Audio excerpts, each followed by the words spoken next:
अतिवृष्टीने हतबल झालेल्या शेतकऱ्यांच्या प्रश्नांवर शासनाचं लक्ष वेधण्यासाठी तासगावच्या रस्त्यावर उतरलेल्या माजी खासदार संजय काका प्रभाकर पाटील यांच्यासह 11 जणांवर तासगाव पोलिसांनी गुन्हा दाखल केलाय।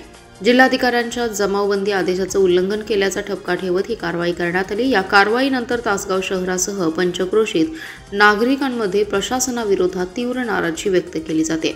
शेतकऱ्यांच्या न्यायासाठी लढणाऱ्या नेत्यांवरच गुन्हे दाखल होतात, मात्र शेतकऱ्यांच्या प्रश्नावर सरकार शांत का असा सवाल नागरिकांनी उपस्थित केलाय।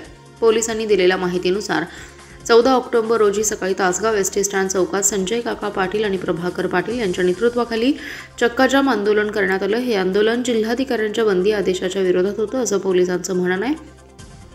पोलीस शिपाई शहाजी तानाजी भोसले यांच्या फिर्यादीवरून तासगाव पोलीस ठाण्यात गुन्हा दाखल करण्यात आला। गुन्हा दाखल झालेल्यांमध्ये माजी खासदार संजय काका पाटील, प्रभाकर संजय पाटील, माजी समाज कल्याण सभापती प्रमोद शेंडके, आर.डी. पाटील, माजी नगराध्यक्ष बाबासाहेब पाटील, माजी नगराध्यक्ष जाफर मुजावर, सुदीप खराडे, माणिक जाधव, हनुमंत पाटील तासगाव, महेश पाटील व कृष्णा पाटील यांचा समावेश आहे।